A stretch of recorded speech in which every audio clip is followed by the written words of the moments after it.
plein de personnes qui ne croient plus en mon projet. Ceux qui comptent vraiment sur le boulot pour payer leur scolarité là. Et éventuellement qu'ils visent. Client purement anglophone. Je vois mon gars, il cherche à m'appeler maintenant. Je me dis, c'est comment, viens prendre la commande. Après, je voyais ça plus comme un Eldorado où je venais et tout, voilà. Il y a le miel et le lait qui coulent partout. Moi, la police m'a escorté. J'ai eu un permis d'études fermé, mais quand je vais arriver, je commence à partir à l'école et puis il paye un peu.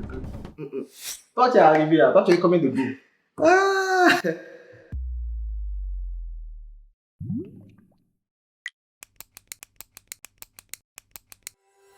Hey yo, coucou les gars, de retour pour une nouvelle vidéo. C'est encore moi, Eddie Kodjan, mais vous pouvez m'appeler le professeur.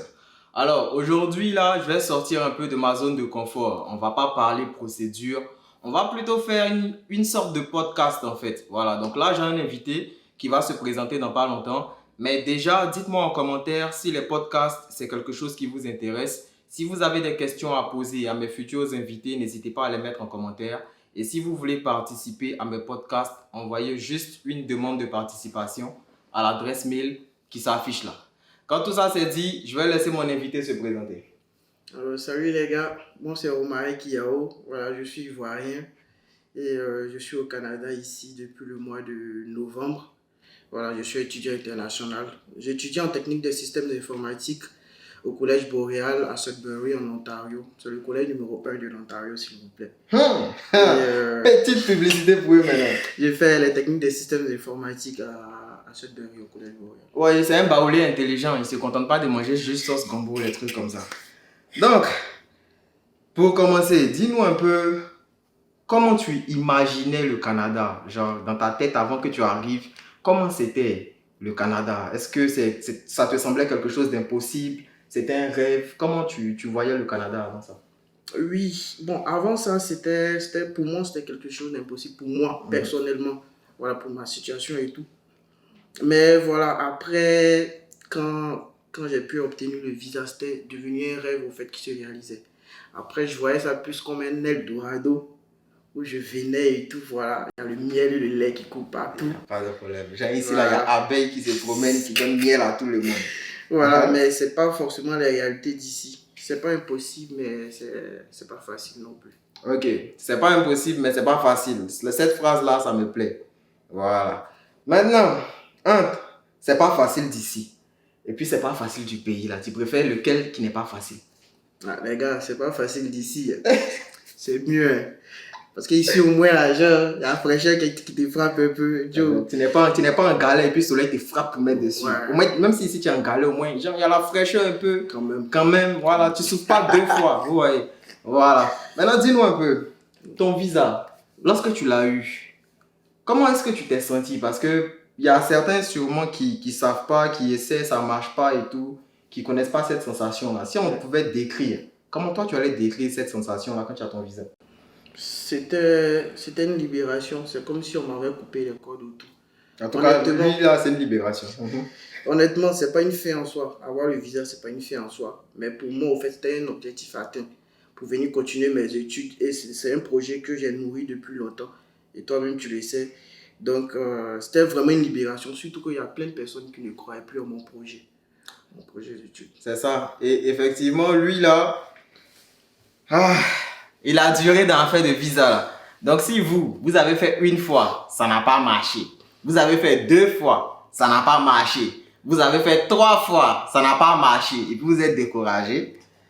Lui qui est ici, là, il n'a pas trop parlé. Il faut nous raconter un peu ton histoire avant d'arriver ici, si ça ne te dérange pas, bien sûr. Non, ça fait plaisir d'ailleurs de partager mon expérience. Bon, c'était vraiment compliqué. Déjà, ça a commencé par la procédure Campus France. Voilà, j'ai voulu aller continuer mes études en France. J'ai commencé la procédure depuis 2019. Donc, on a fait en 2018 ensemble. Ou pendant que moi je faisais, toi tu faisais pas, je sais pas.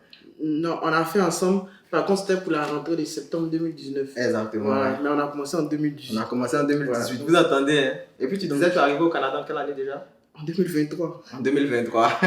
On a commencé les procédures ensemble en 2018. Ouais. Faites le calcul un peu, je te laisse continuer. Donc voilà, 2018-2019. France, ça n'a pas marché. 2019-2020, ça n'a pas marché. 2020-2021, ça n'a pas marché. 2021-2022, ça n'a pas marché. 2022-2023, ça n'a pas marché. Toutefois, est-il que j'avais toujours mes admissions dans les universités publiques, s'il vous plaît. Minimum 3 c'est ça, admissions. minimum 3 admissions, mais Mais le le visa, visa, ça marchait ça marchait jamais. jamais. Donc après ça, voilà. Sous les conseils du GOAT, il dit, Tio, on va viser le Canada et tout. Voilà, et puis c'est comme ça que pour le Canada, Dieu merci. T'as fait ça, t'as fait le Canada combien de fois?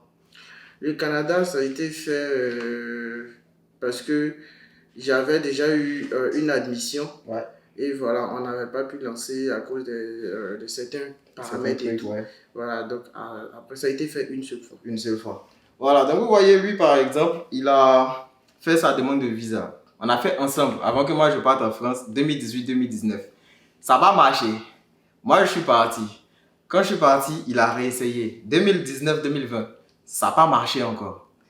Après ça, il a réessayé encore. 2020-2021, ça n'a pas marché. Il a fait 2021-2022, France encore, ça n'a pas marché. C'est pas pour dire qu'il n'avait pas des admissions. Hein. Il avait des admissions au public, au moins 3 à chaque fois. Mais ça ne marchait pas. 2022-2023, il a fait, ça n'a pas marché. C'est là qu'il lui a dit, bon, Joe, laisse France, on va faire le Canada. Mais ce que moi, je veux que vous puissiez retenir en fait de ce truc-là, c'est quoi? C'est qu'à un moment là, il faut savoir lâcher prise en fait. Voilà, parce que si ton destin n'est pas quelque part et puis tu t'accroches, ça ne va rien changer à la situation. En fait. Vous voyez, lui, il a fait galérer. France, il s'est accroché parce que tous les gens nous on connaissait là, partaient en France. Son destin n'était pas là-bas. Il a fait, il est venu. Donc si vous avez le refus de visa 3 fois, voilà quelqu'un qui a un refus de visa 5 fois. Persévérez, essayez ailleurs. Un jour là, ça va marcher. Maintenant pour continuer, quand on est au pays là, ouais, on voit beaucoup de vidéos. Ouais. On nous dit, venez au Canada, il y a le travail ici, il y a du job étudiant. Si vous venez là, ici c'est comme ça, ici c'est comme ça, ici c'est comme ça. Toi, face à tout ça, là, c'est quoi ta réalité? Est-ce que le travail, c'est comme les gens ont dit là? En tout cas, le job étudiant, parce que c'est différent en fonction de ta situation. Le job étudiant, comment c'est? Est-ce qu'à Sudbury, en Ontario, où tu es là, il y a du boulot facilement? Pour répondre honnêtement à la question, Sudbury, les jobs étudiants, non. Non. Là, je préfère être franc là-dessus. Les jobs étudiants, non. Il y en a qui en ont. Voilà, il y a des personnes, 2, 3 personnes, mais j'en suis 100%. Peut-être ça va se limiter à éventuellement 90% de personnes n'ont pas de boulot. Ok, bon. Vous avez la réponse, donc pensez à ça avant de choisir les villes où vous voulez étudier. Lui, il est à Sudbury. Si c'est moi qui parlais, ça n'allait pas être pertinent. Lui, il est là-bas, il voit. Mais après aussi, est-ce que la difficulté à trouver du travail, c'est pas aussi lié à, comment dire là, la langue en fait? Parce que là-bas, c'est purement anglophone. Oui. Est-ce que c'est pas aussi ça qui constitue un frein? Quelqu'un qui parle parfaitement anglais, est-ce que tu penses que si lui, il arrive là-bas, il peut travailler? Est-ce qu'il aura facilement du boulot? Je lui donne plus de chances que quelqu'un qui ne parle pas du tout l'anglais. Là, je vais être honnête là-dessus aussi. Je lui donne plus de chances. Il a plus de chances d'avoir du boulot que quelqu'un qui ne parle pas du tout l'anglais. Sinon, je pense vraiment que l'anglais fait partie des paramètres pour pouvoir avoir du boulot à Sudbury. Donc, vous entendez, hein? Anglais à l'école, quand on disait concentrez-vous sur anglais là, vous avez sauté les clôtures. Voilà maintenant. Hein? C'est compliqué. Donc, si vous voulez aller étudier à Sudbury, en Ontario, dans les zones anglophones, pratiquez votre anglais. Anglais d'ici là, c'est pas how are you, the pen is on the table. Tu peux confirmer? Non. C'est pas ça du tout. C'est pas ça. Voilà, mais au moins ayez vos bases. Lorsque vous arrivez, les petites conjugaisons, ce genre de choses. Et puis entraînez vos oreilles à l'anglais. Parce que souvent, vous êtes là, vous pensez que vous parlez anglais. Moi, je le pensais aussi. Et quand je suis arrivé là, c'était autre chose. Même lui, quand il est arrivé, il disait qu'il parle anglais. Il est allé travailler dans un restaurant. Client purement anglophone. Je vois mon gars, il cherche à m'appeler maintenant. Je lui dis, c'est comme on vient prendre la commande.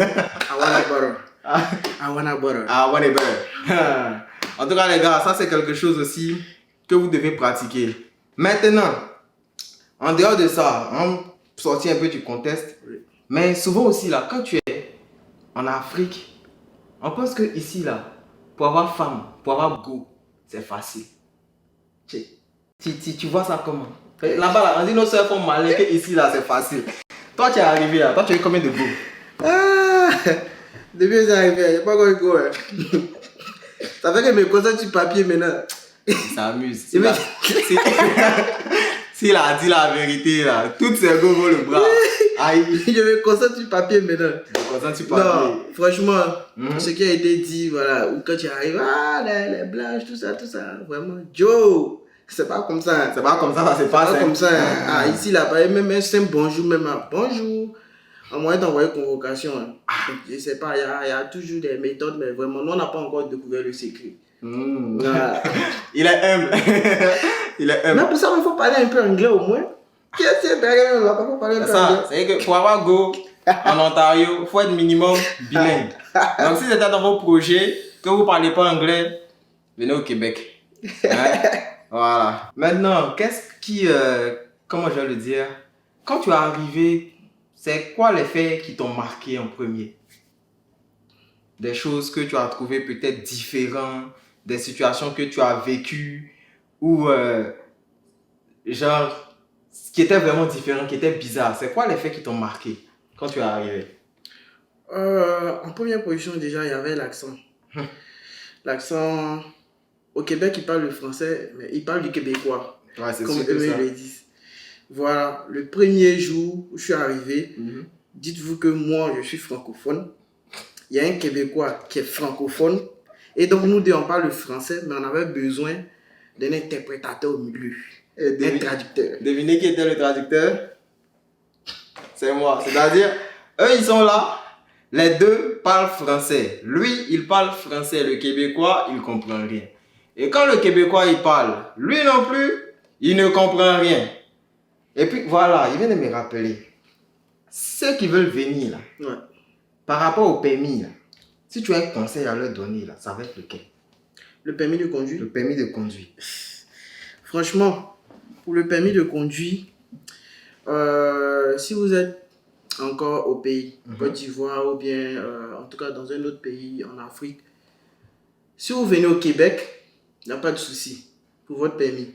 Par contre, si vous partez hors du Québec, pour mon expérience en Ontario, sachez que ce qu'on nous a dit, comme quoi que non, quand tu as encore le statut étudiant, ton permis peut conduire, non.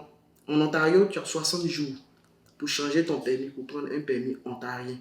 Et donc, pour cela, en plus de ton permis, il te faudra une authentification de ton permis que tu dois prendre encore à Abidjan avant de venir avec l'original. Et donc, t'as pas ça. Moi, la police m'a escorté. À la maison. Ouais, raconte. Ouais, en fait, la police a été obligée de m'escorter parce que j'avais calé le moteur D'une boîte manuelle. Ouais, d'une boîte manuelle. Une voiture qui m'a été offerte par le GOAT. Encore. Donc, j'étais nouveau sur les boîtes manuelles et tout. Et donc, le feu était au milieu, c'est-à-dire juste au niveau de la pente même, là où la pente était plus forte. Donc, le feu est devenu vert. C'est bête et peu. Le feu est devenu vert. Je ne peux pas démarrer aussi vite de peur, vu que je ne maîtrise pas assez, de peur de taper celui qui est devant moi. Ouais. Mais si je laisse mon frein, celui qui est derrière moi aussi, je peux le taper. Et en plus, il y avait le verglas, il y avait la neige, ça glissait et tout. Attends, il y a d'autres qui n'ont pas compris ça. Verglas, là, c'est genre... Vous voyez, sur la route, là, il y a comme des pots de glace. Vous voyez, non? Quand vous achetez glace à la maison, là, vous voyez que si vous passez votre main dessus, ça glisse. Donc, imaginez la même chose sur le sol. Vous voyez, donc la voiture aussi glisse. Allez, te laisse continuer. Voilà, donc, de peur, voilà, de taper quelqu'un et tout, donc je me suis arrêté carrément là.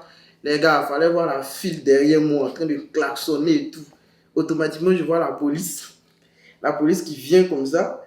Donc, je pensais que les gars partaient, ils sont retournés pour venir vers moi. Ils ont tapé, boum, boum, c'est quoi le problème? Déjà, celui qui a frappé parlait anglais. Il a dit directement, I don't speak English. Donc, bon, là, ils ont envoyé un francophone, on a discuté et tout. Il m'a demandé de lui montrer mon permis. Je lui ai montré, il dit, mais c'est pas un permis de l'Ontario. Je lui ai dit, ah, mais je suis encore étudiant. Il dit, non, ça justifie pas ça. Ici, quel que soit ton statut, quand tu arrives, il faudra convertir ton permis en un permis ontarien. Et donc, tu vas devoir tout refaire à zéro. Voilà. Donc, comme je n'arrivais pas à bouger, ils ont pris la voiture, ils ont déplacé la voiture, je suis quitté sur la pente et ils m'ont escorté jusqu'à la maison. Et en parlant de ça, quand je lui ai donné la voiture là, Il est sorti. En ce moment, il était encore chez moi ici. Hein? Il n'était pas encore parti à Sudbury. Vu que moi, j'avais pris l'autre voiture, donc lui, il a pris la Volkswagen que j'avais. Il est sorti. Moi, je suis au travail. On m'envoie une vidéo de quelqu'un qui est garé avec une Volkswagen devant un feu. La pente là, voici ça. Comme ça. Et puis, il a calé le moteur tellement plusieurs fois que les gens sont venus l'aider pour pouvoir partir. Donc, en tout cas, les gars, si vous venez, ne vous contentez pas d'avoir seulement le permis. Apprenez à conduire. Parce que je ne pense pas que ici quelqu'un va vous offrir sa voiture pour que vous puissiez apprendre.